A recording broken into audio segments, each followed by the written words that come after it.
Vamos a resolver ahora las simetrías cilíndricas y esféricas.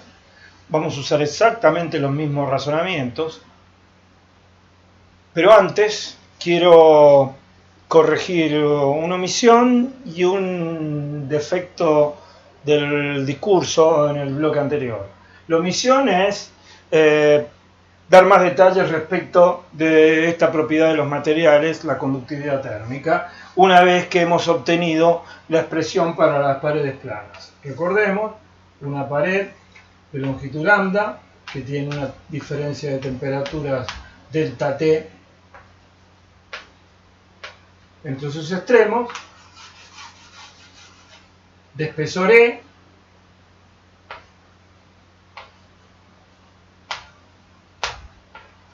habíamos obtenido Q punto igual lambda sobre E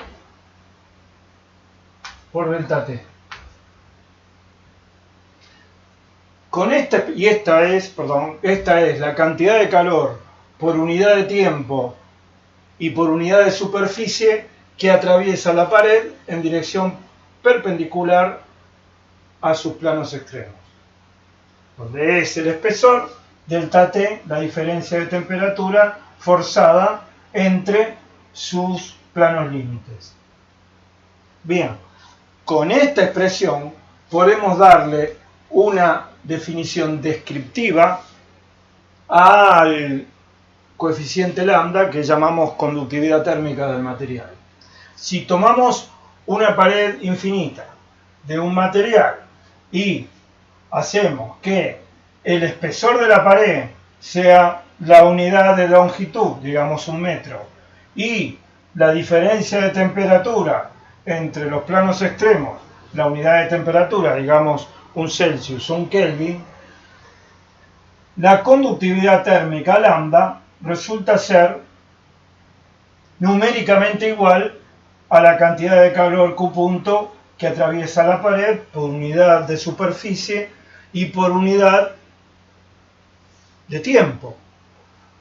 De manera que podemos decir que lambda, la conductividad térmica, es numéricamente igual a la cantidad de calor que atraviesa por unidad de superficie lateral, es decir, por metro cuadrado de superficie, y por hora una pared de 1 metro de espesor entre cuyos planos límites se estableció una diferencia de temperatura de 1 grado.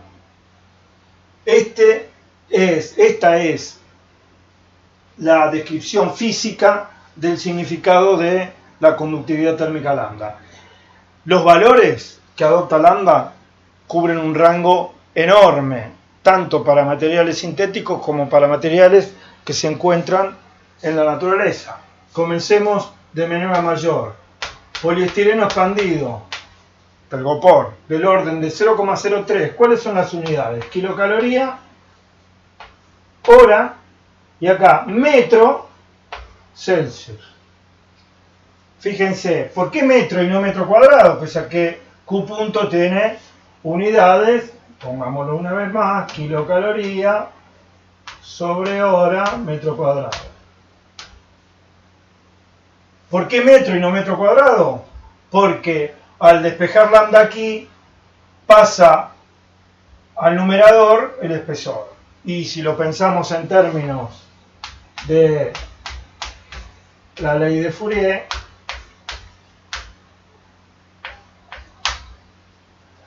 acá lambda está multiplicado por la derivada de la temperatura respecto a la variable dimensional.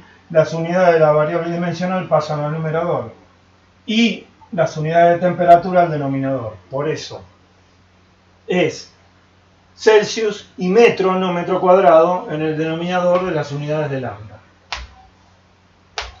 ¿Esto qué quiere decir? Hacemos una pared infinita de poliestireno expandido de 1 metro de espesor, fijamos entre los planos extremos de esa pared de 1 metro una diferencia de temperatura de 1 grado Celsius, y cada hora por cada metro cuadrado de esa pared pasan 0,03 kilocalorías.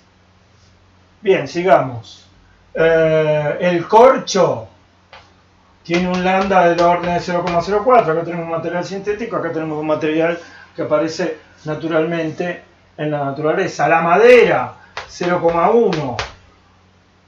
Esto depende en buena medida de qué madera sea, de la densidad de la madera. En general, para todos los materiales hay una alta correlación entre conductividad y densidad. Es decir, a mayor densidad, mayor conductividad. Si piensan en estos materiales, van a ver que son materiales livianos, de baja densidad, de gran volumen específico. Sigamos. Ladrillo, 0,8. Hormigón, lo mismo. Acá hay otra variable que afecta, que es la humedad. Cuando hablamos de ladrillo, tenemos que pensar en realidad en qué ladrillo estamos pensando, porque puede haber una gran variación en la humedad contenida en el material. ¿Qué más? Vidrio, del orden de 0,8 también. ¿Qué más? Bien, cuando pasamos a los metales, hay un salto muy grande en orden de magnitud. Para el hierro es del orden de 80, para el cobre es del orden de 200, para la plata es del orden de 300. No me tomo el trabajo de indicar a qué material me estoy refiriendo, porque esto lo googlean y lo tienen con más precisión en 10 segundos. Pero ahora quiero que nos quede el enorme rango que cubren los valores de conductividad térmica de materiales. En el tope de la tabla está el diamante, esa forma del carbono, que tiene una conductividad del orden de 1000. Bien, bueno. No es que nos vayamos a preocupar mucho por la conductividad térmica del diamante, pero sí, por ejemplo, del aluminio, porque es un material extensamente utilizado en la construcción. Y cuando hacemos componentes de una obra que tienen aluminio y también tienen ladrillo y hormigón, estamos armando componentes que son térmicamente muy heterogéneos y eso tiene consecuencias que esperemos que las podamos mencionar un poquito más adelante, sobre todo para los civiles. Ahora, esto era una cosa que me había olvidado de decir. Pongamos acá las unidades de lambda.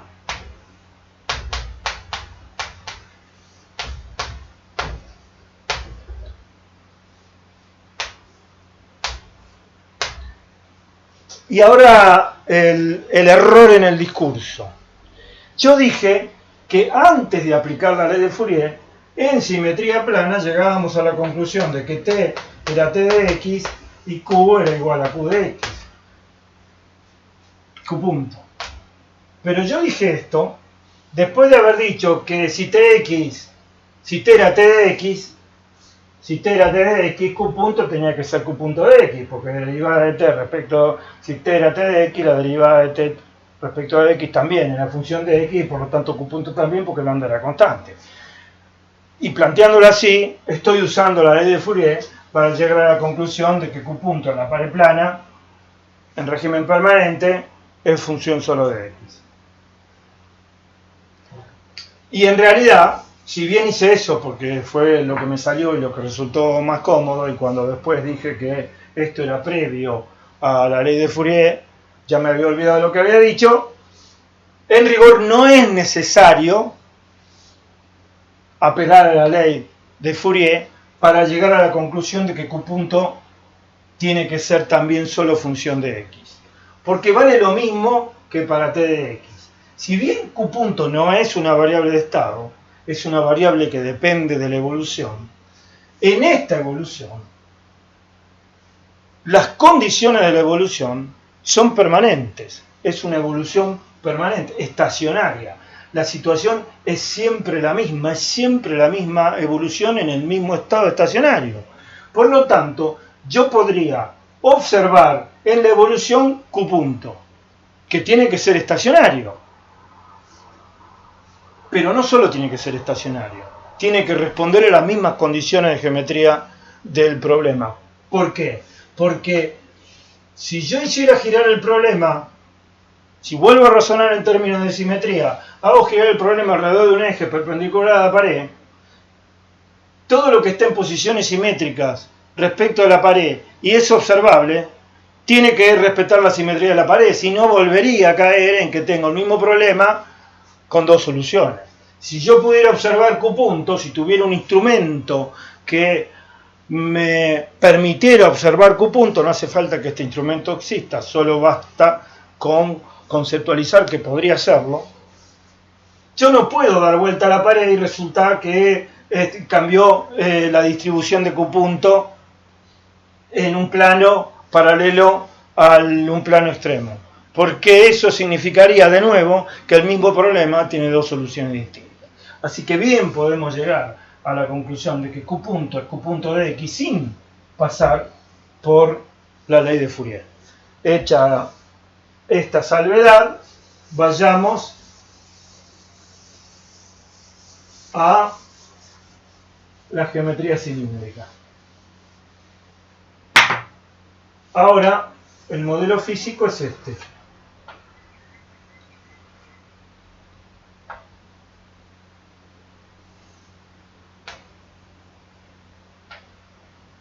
Tengo un cilindro infinito en la dirección perpendicular al pizarrón, de un material homogéneo de conductividad lambda, y tengo T sub 1 en un radio R1 y T sub 2 en un radio R2 extremo, y estas son las condiciones de borde.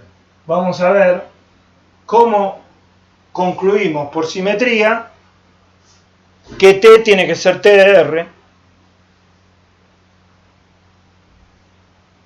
y por lo tanto, yendo por Fourier o yendo por simetría, Q punto también tiene que ser Q punto de R. Bien, imaginemos coordenadas cilíndricas, tenemos θ, el ángulo, y digamos la variable z o x, como la queramos llamar, la dirección perpendicular al pizarrón. Tomemos un punto P en un ángulo θ para un radio R e imaginemos por un momento que T puede ser T de R y θ. Lo llamamos T de R θ a este punto, a este T en el punto P. Si ahora tomamos el punto P en R, P', T' en P', de R, θ más 180, θ más pi vamos a poner.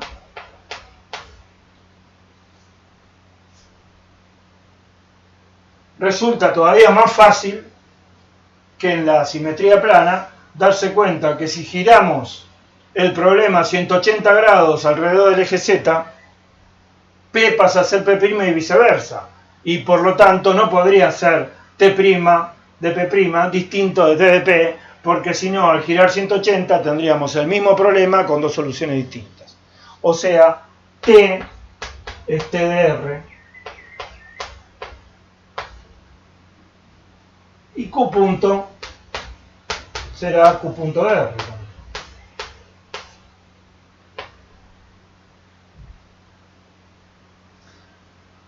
Bien.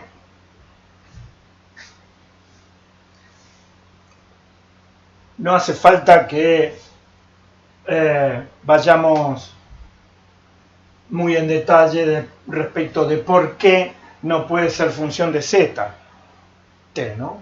Ahí tendríamos que dibujar esto de perfil, nos imaginamos un punto acá, otro acá para el mismo r en un z distinto, y lo que hacemos es girar alrededor de la mediatriz del segmento que une los puntos P y P', y de nuevo, como el cilindro es infinito, siempre lo estamos partiendo por la mitad, y no tenemos manera de discernir que giramos 180 y si estas dos temperaturas fueran distintas, tendríamos dos soluciones para el mismo problema. O sea, T tampoco puede ser T de Z.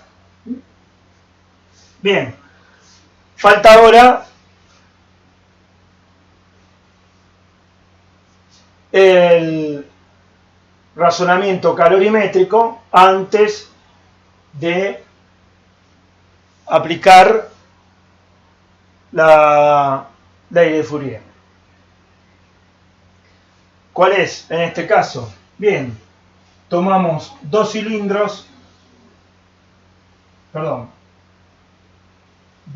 cascarones cilíndricos de radios intermedios enteramente contenidos en el sólido cilíndrico que estamos analizando. Imaginamos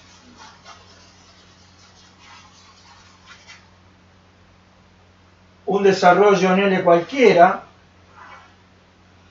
de manera de definir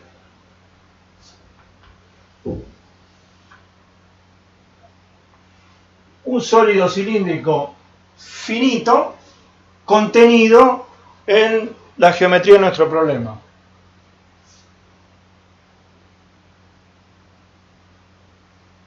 Q punto es Q punto de R, de manera que la cantidad de calor por unidad de tiempo y superficie que está fluyendo por cada punto del cascarón interior es la misma. De manera que podemos decir que Q punto mayúscula de R es Q punto de R por 2pi RL, donde L es esta longitud arbitraria que hemos tomado, ¿no? Para este cuerpo sólido que hemos construido dentro de nuestro problema, Q punto de R para cualquier R vale eso. Ahora bien, fíjense, de nuevo, esta cantidad Q punto de R para este cilindro hueco de longitud L finita arbitraria que hemos elegido para nuestro análisis, esta cantidad Q punto de R tiene que ser en realidad constante. ¿Por qué? Porque si fuera Q punto de R distinta de Q punto de R más un delta R cualquiera,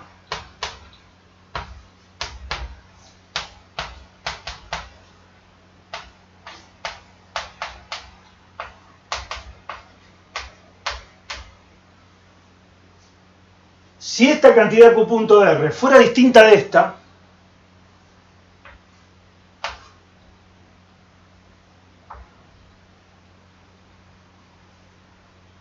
de nuevo, este cascarón hueco estaría calentándose o enfriándose, porque por la superficie, por las dos tapas de este cascarón, no puede estar entrando ni saliendo calor, porque la temperatura no varía en dirección de Z. Si no hay variación de temperatura en dirección de Z,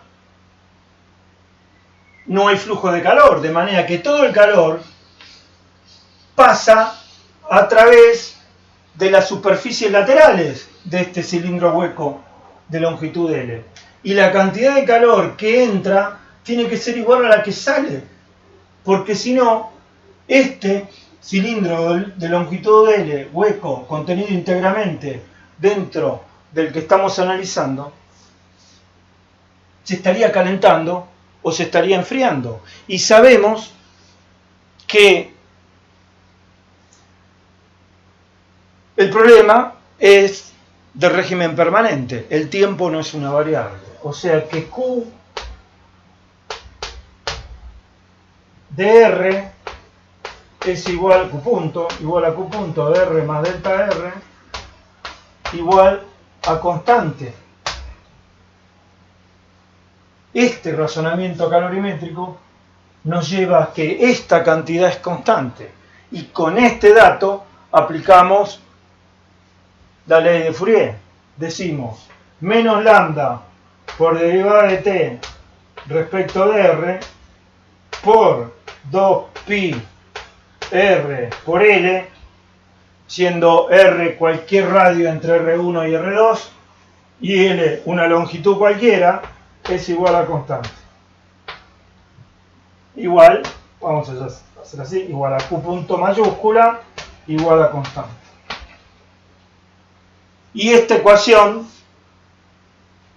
es una ecuación diferencial de primer orden, fácilmente integrable por separación de variables. Esto es menos lambda por 2pi L diferencial t igual a Q punto mayúscula diferencial R sobre R. O sea, menos lambda por 2pi L por delta t por T1 menos T2, integramos directamente entre los bordes de nuestro problema, hacemos integral definida de ambos lados, es Q punto mayúscula logaritmo natural de R2 sobre R1.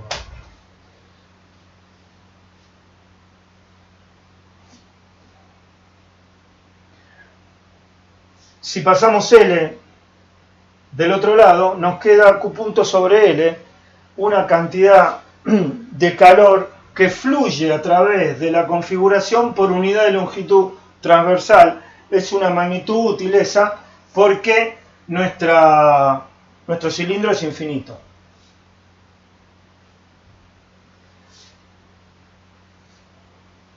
Si pasamos logaritmo natural de R2 sobre R1 del otro lado, de nuevo, Q punto sobre L resulta proporcional a lambda, proporcional a delta t, e inversamente proporcional al logaritmo de R2 sobre R1, que es una función monótona creciente de la relación entre R2 y R1. Esto es simetría cilíndrica. Como ven, razonamiento enteramente análogo al de la simetría plana. Perdón, si pongo T1 menos T2, acá tengo que sacar el signo menos. Podemos despejar Q punto, resulta constante, como hemos asumido para resolver la ecuación diferencial.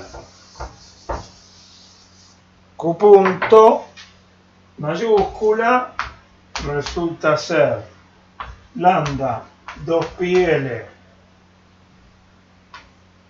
T1 menos T2 sobre logaritmo natural de R2 sobre R1. Como ven, es una cantidad constante, 2pi L, me olvidé de la L.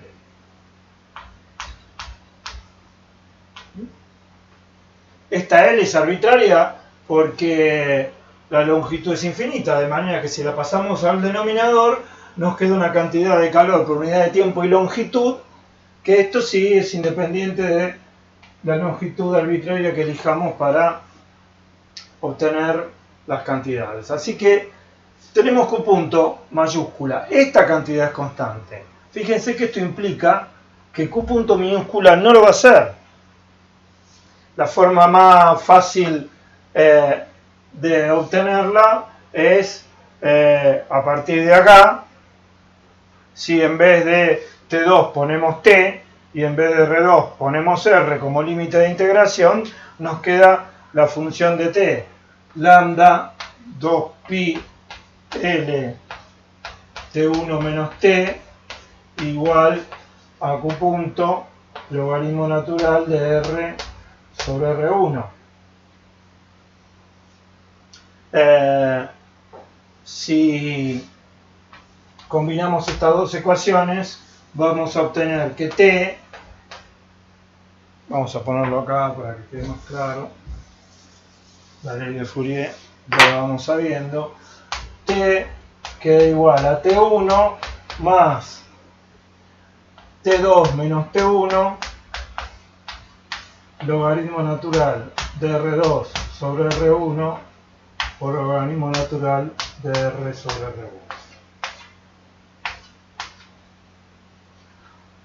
Si asumimos que T2 es mayor que T1, es decir, que el cilindro está más caliente afuera que adentro, T es una función creciente de R, como indica esta ecuación. Cuando R sea R2, T va a ser igual a T2. Como ven, T es una función logarítmica del radio, no ya lineal. Y, por lo tanto, la derivada de T respecto de R la podemos sacar directamente de acá. La derivada de T1, que es una constante, es 0. Esto es un cociente constante. Y la derivada del logaritmo natural de R sobre R1 respecto de R es 1 sobre R. Porque esto es el logaritmo de R menos el logaritmo de R1, que es una constante. Al derivar queda solo la inversa de R. O sea, la derivada de T respecto de R es T2 menos T1 sobre el logaritmo natural de R2 sobre R1 por 1 sobre R. La derivada de una función logarítmica es una función hiperbólica. Q punto es menos lambda derivada de T respecto de R. O sea, menos lambda por esto. Menos lambda T2 menos T1 sobre el logaritmo natural de R2 sobre R1 1 sobre R.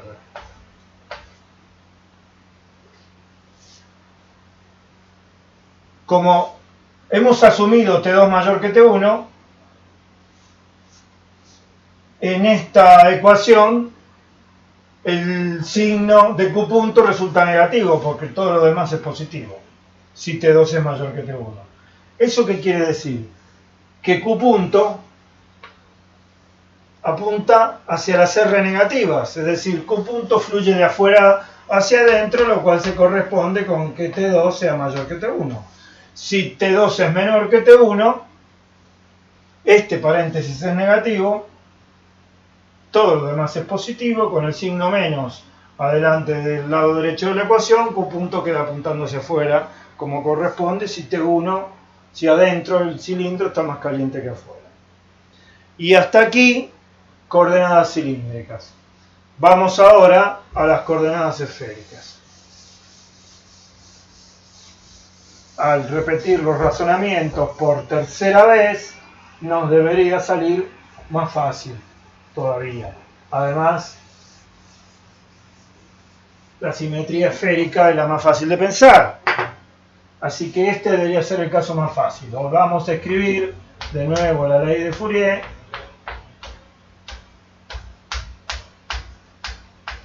Para una sola dimensión. Y ahora nuestro modelo físico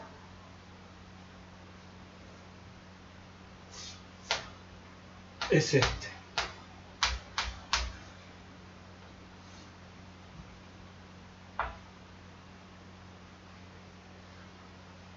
Tenemos una esfera hueca.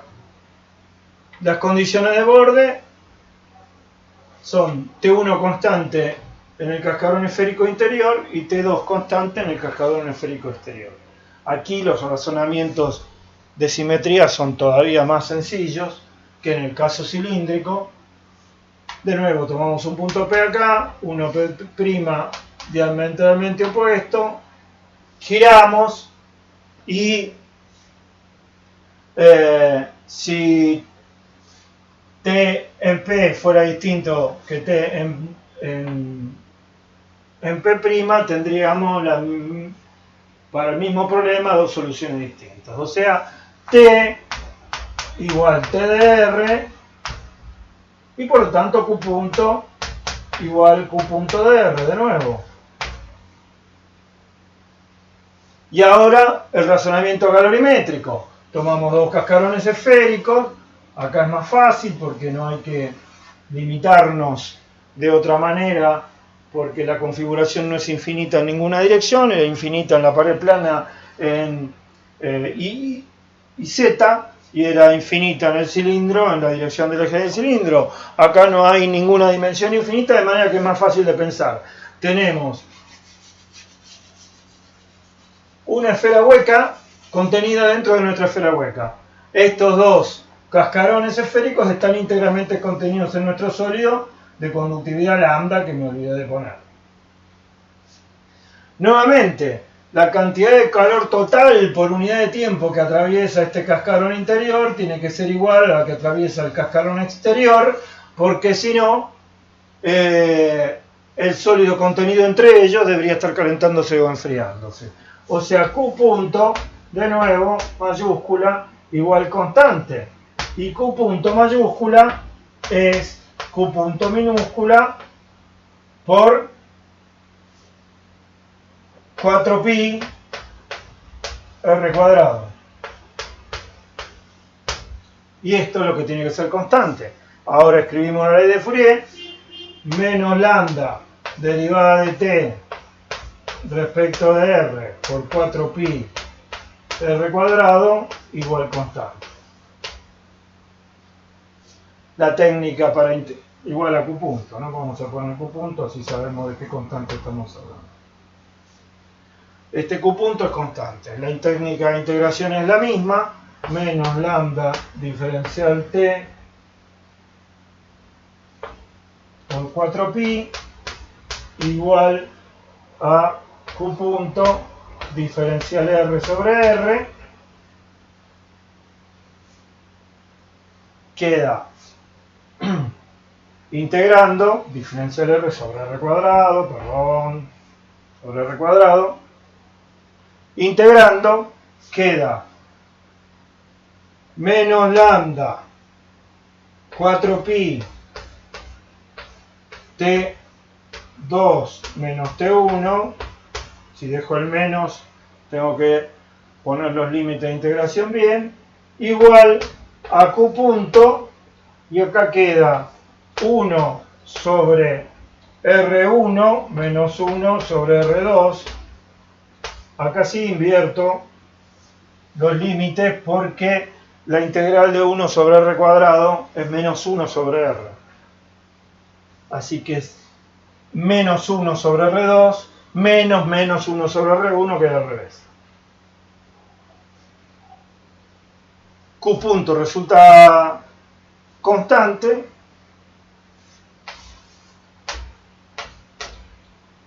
Pues ponemos esto al revés para sacar el signo menos de aquí y queda lambda 4pi T1 menos T2 sobre 1 menos R1 menos 1 sobre R2. Y esta cantidad es la que es constante, por lo tanto, Q punto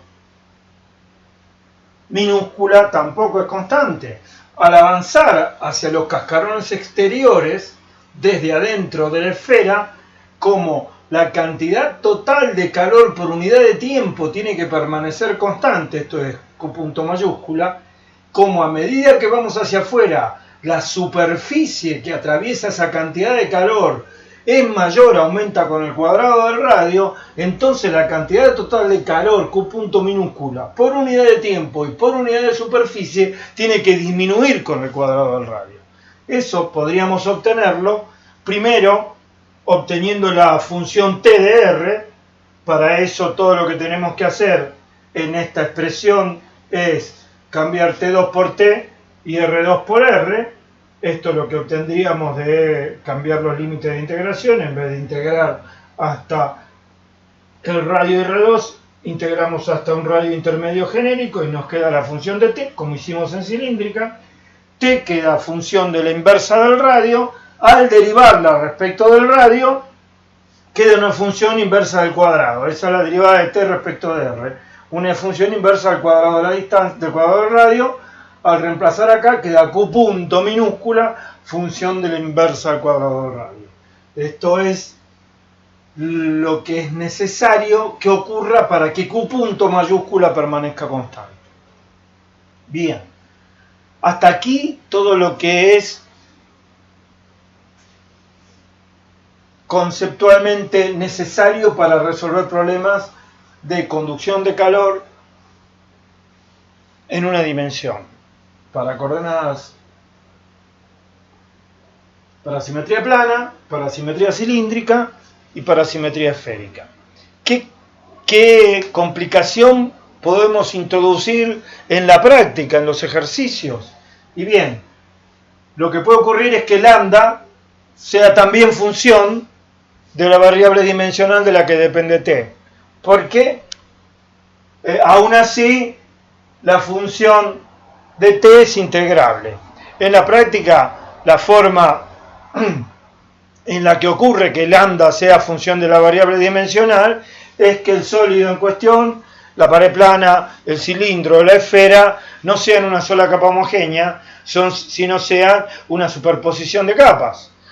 Situación que en la práctica se da muy frecuentemente porque las paredes de cañerías y de edificios suelen ser superposición de capas de materiales de conductividad distinta. Como eso no altera la simetría, el problema se puede resolver. Conceptualmente no agrega nada, la complicación es matemática o algebraica.